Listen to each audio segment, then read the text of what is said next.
अगर मेरी बेगम के बारे में कुछ भी कहा ना, यही गाड़ दूंगा तुम्हें मैं। काहे गाड़ देंगे आप हमको यहीं भाई? जो कल रात को अय्याशियां कर रहा था, जाके उसको गाड़िए ना। मेरी बेगम को मेरे अलावा कोई नहीं छू सकता। करवा चौथ से तुम्हें इतना लगा वो क्या कि व्रत के बाद सीधा सुहागरात तक बात पहुंच गई? छी छी छी छी छी छी छी। नहीं बेगम, ये सब गलती हो गई हो, मैं तुम्हें साफ कर देता हूँ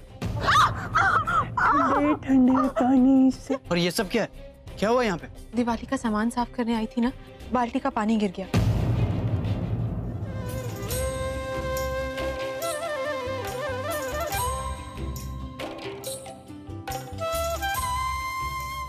याद रखना, तुम इस घर की भाग्य लक्ष्मी। जब तक तुम सच के साथ हो, मैं आती रहूं।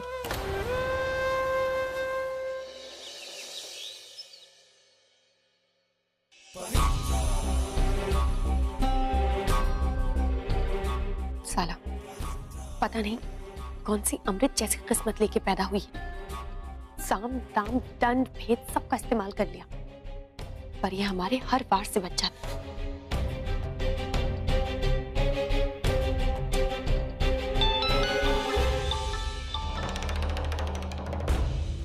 हेलो, सॉरी माई, आज आ नहीं पाई। बहुत कोशिश की लेकिन खैर छोड़िए। उसकी तबीयत कैसी है? किसकी तबीयत की बात कर रही है? अब ठीक है, सो रही है। बड़ी मुश्किल से दवाई खाई थी, एक ही रट लगाई जा रही थी। दवाई से नशा होता है। मुझे दवाई नहीं खानी है, होश में रहना है। समझ सकती हूँ, लेकिन आप चिंता मत कीजिए, मैं कल आने की पूरी कोशिश करूँगी। लेकिन तब तक आप उसका ख्याल रखिए। अगर उसके साथ सख्ती बरतनी पड़े ना तो कीजिए, लेकिन दवाई ज़रूर दे देना। जी ठीक है।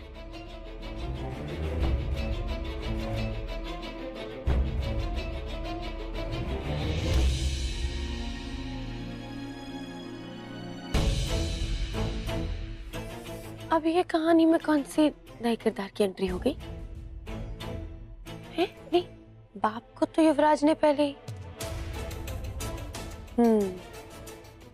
लगता है अब हमें इस पर नजर रखनी होगी, तभी इसकी असलियत सामने आएगी। दिवाली से पहले हम अपने सारे पुराने काम खत्म कर लेंगे। एग्जैक्टली।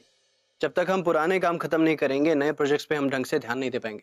चुप तुम रहो, चुप हम रहे, चुप तुम रहो, चुप हम रहे। खामोशी को खामोशी से जिंदगी को जिंदगी से बात करने दो। चुप तुम रहो, चुप हम रहे, चुप तुम रहो, चुप हम रहे। खामोशी को खामोशी से जिंदगी को जिंदगी से बात करने दो। चुप तुम रहो। अच्छा ठीक है, जाओ, पहले तुम चेंज कर लो। नहीं, आप चले जाइए।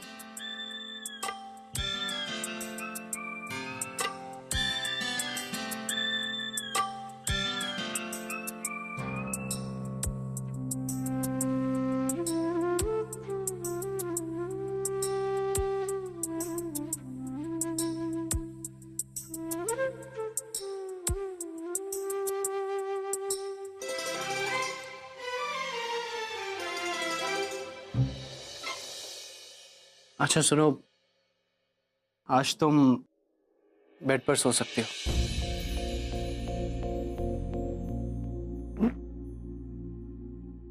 अब मेरा मतलब है कि मैं सोफे पे सो जाऊंगा और तुम बेड पे सो जाना।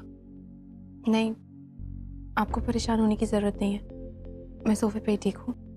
देखो, तुम्हारी तबीयत सही नहीं है और सोफे पर तुम अच्छे से नहीं सो पाओगी। आज के लिए तुम बेड पे सो जाओ, कल से चाहे फिर से सोफे पे सो जाना, लेकिन आज तुम सोफे पर नहीं सोओगी। ओके?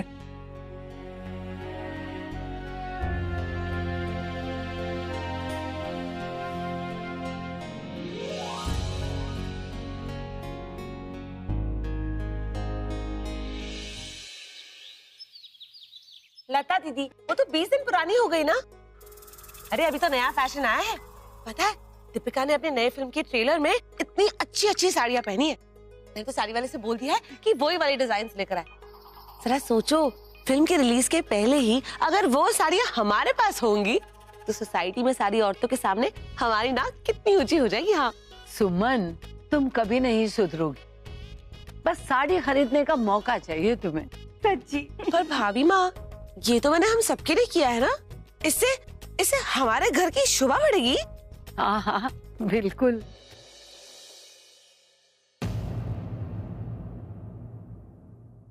अब यहाँ बैठे बैठे क्या मजीरा हिला रही है? जाना। साला जिंदगी में पहली बार तेरे किसी काम में हमने अड़ंगा नहीं डाला, तब भी तुम नहीं कर रही हो यार। Hello everybody. अभी आज तो बहुत थक गए। भाभी माँ, आज तो हद हो गई। दिवाली की मिठाइयाँ बांटते बांटते हम खुद मिठाई वाले बन गए। ये देखिए लोगों ने कितनी मिठाइयाँ दे दी। प्रकाश, ये मिठाई के डिब्बे यहीं रख दो और हम सबके लिए भी चाय लेके आ जाओ। अब समझ में नहीं आता भाभी माँ के इतनी मिठाइयों का क्या करें। कोई बात नहीं अग्रिम, ये सारी मिठाइयाँ घर के नौकर, माली और ड्राइवरों में बंटवा दो ना। ये सही आइडिया है। और हाँ, एक खास बात, आज शाम को हमने हवन रखा है। सब समय से तैयार रहना और कोई बाहर नहीं जाएगा, समझे ना? पहली बार हम चाहते हैं कि ये बाहर जाए और इसी बार सबसे ज्यादा नौटंकी हो रही है। बड़ी माँ, हवन शुरू होने से पहले मैं मंदिर जाकर गरीबों में मिठाई बांट दूं? मैं हवन से पहले आ जाऊंगी। हाँ हाँ, क्यों नहीं, जरूर। बेटा, पर तुम अकेले क्यों जा रही हो? अपने साथ मान को भी ले जाओ। माँ, वो सुबह से मिठाई बांटते बांटते मुझे बहुत थकान हो गई है। अब लेकिन अगर तुम चाहती हो तो मैं तुम्हारे साथ चलता हूँ। नहीं, मैं चली जाऊंगी। आप आराम कीजिए। मैं जाती हूँ।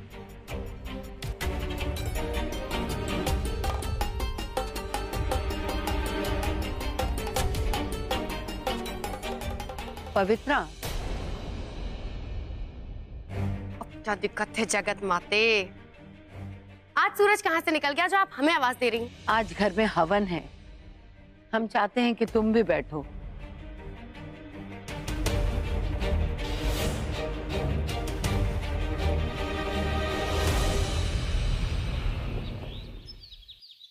भूमि, तुम कितनी जिद करती हो।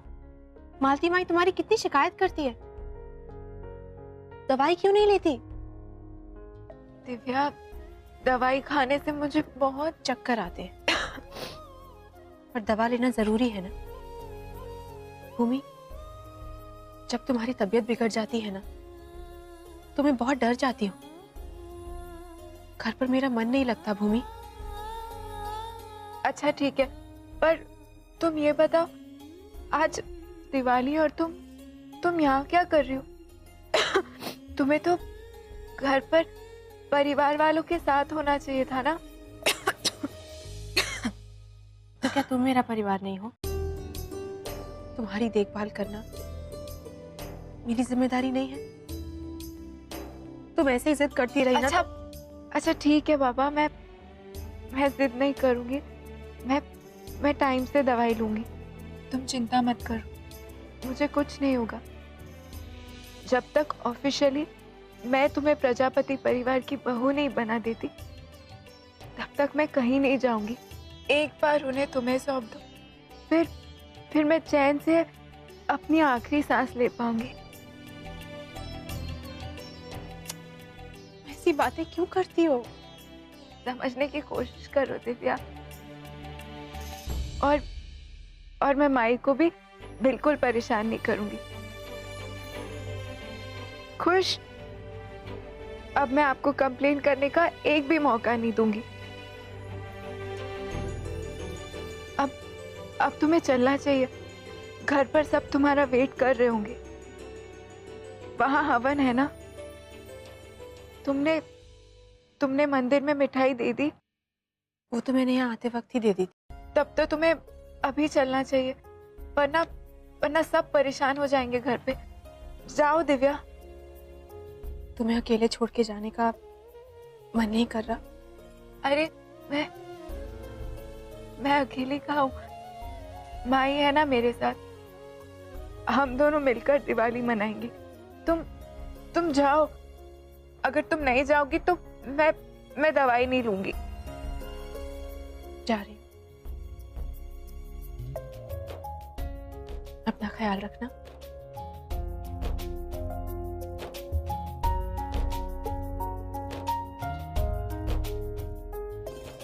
आराम से, अब जाओ।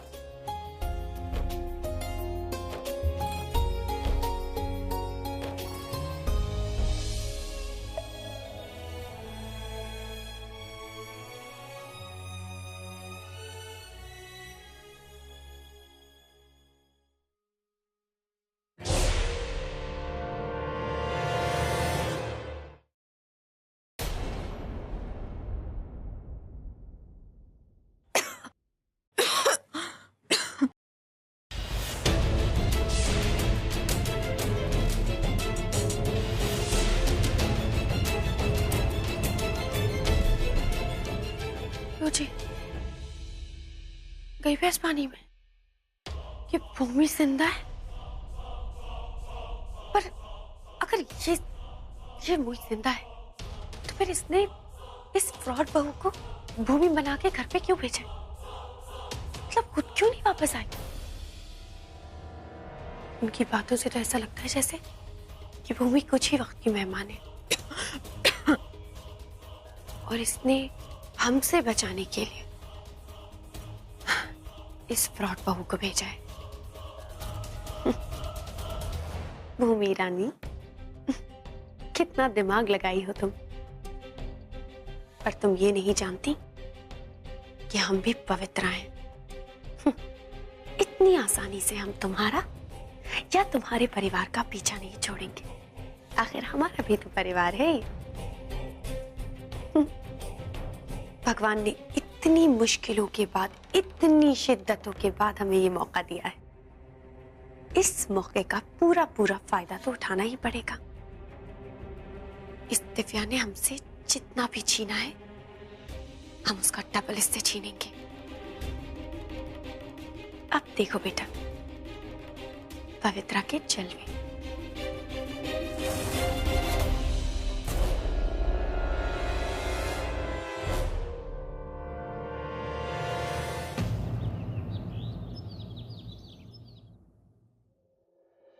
आइए आइए पंडित जी। नमस्कार पंडित जी। जय श्री कृष्ण। पंडित जी चल के हवन की सामग्री देख लीजिए, ठीक है ना? आइए। पता है लता दीदी, सुरभि का फोन आया था इंदौर से। अच्छा? वो तो वहाँ बड़े मजे कर रही है जय के साथ। हाँ सच दीदी, मैं ना बहुत खुश हूँ इतने महीनों बाद अपनी बच्ची को इतना खुश देख के। और ये सब कुछ जय की वजह से हुआ है। अगर जय नहीं होता ना तो पता नहीं मेरी बच्ची का क्या होता।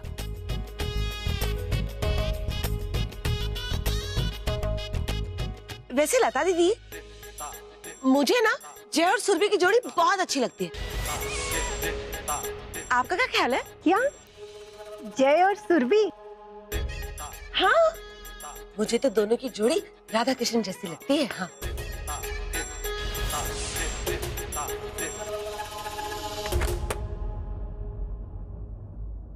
मैं अभी आता।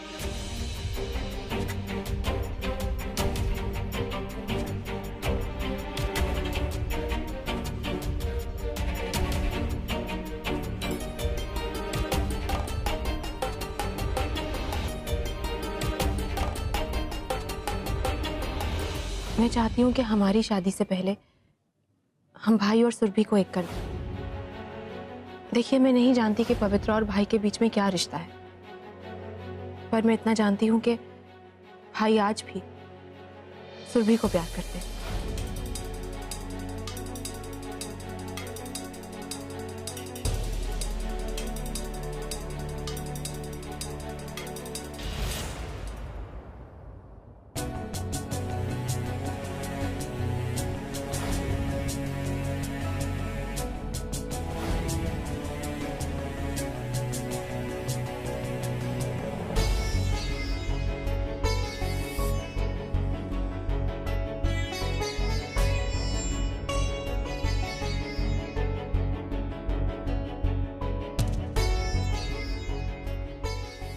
कितनी अजीब बात है ना, गुस्सा और नफरत दो बहुत अलग अलग चीजें हैं, लेकिन हम कभी कभी उन्हें एक ही मान लेते हैं। क्या? मैं बस इतना ही कह रहा हूं कि हम चाहे अपनों से कितना भी झगड़ लें, कितना भी गुस्सा हो ले, लेकिन आखिर में हमें पता होता है कि हमें एक दूसरे को कैसे मनाना है। पर जब हम गुस्से को नफरत का नाम दे देते तो सब बिगड़ जाता है। अपनों को वापस दिल से लगाने का रास्ता हम भूलने लगते हैं। तो तुम्हें नहीं लगता कि इससे पहले हमारे अपने हमसे बहुत दूर हो जाएं, हमें उनकी गलतियां माफ करके उन्हें अपना लेना चाहिए?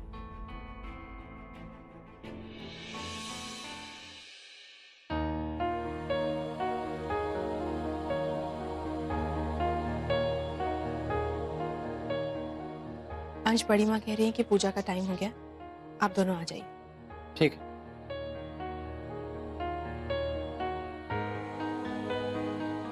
सही कह रहे हो अंश, पर तुम्हें नहीं लगता कि तुम्हें भी ऐसा ही करना चाहिए, इससे पहले कि बहुत देर हो जाए? अंश, अपनों को अपना लो।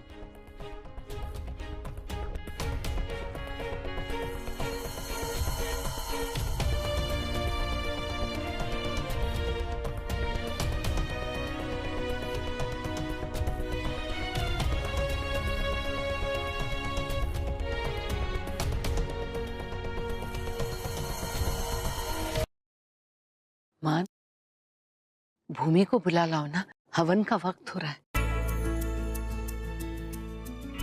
जी बड़ी माँ।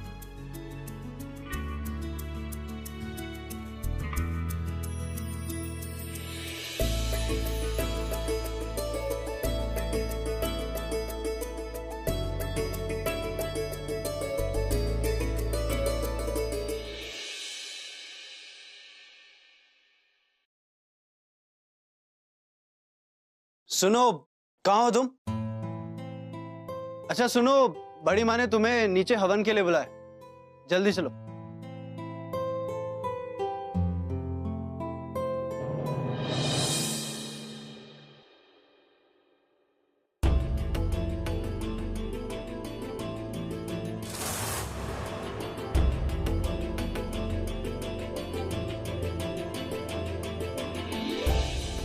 क्या हुआ? वो नीचे वो बड़ी माँ हवन के लिए बुला रही है, देर हो रही है, जल्दी चलो।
हाँ बोलो। बोलेंगे बोलेंगे, ऐसा बोलेंगे कि सबकी बोलती बंद हो जाएगी। फिलहाल हम ये बताओ कि तुम क्या चूहा पकड़ रहे थे जो जंगली बिल्ली की तरह हाँफ रहे हो? जो बोलना जल्दी बोलो, मेरे पास ज्यादा वक्त नहीं है। वक्त बदलते देर नहीं लगती है जहरीले आशिक। फिलहाल हम पर जहर उगलना बंद करो, और जब हम बताने जा रहे हैं ना, उसके बाद तुम्हारे कलेजे को ठंडक ना पहुंचे तो कहना। ऐसी कौन सी बात है? किसी को किडनैप करना है। किसको? जिसको अभी हम बोल रहे हैं किडनैप करने के लिए, उसको एक बार दुनिया के सामने लाओगे ना, फिर देखना भूमि का भूमि और दिव्या का दिव्या हो जाएगा। हमारा मतलब दूध का दूध और पानी का पानी हो जाएगा। अब ध्यान से सुनो हम क्या कह रहे हैं।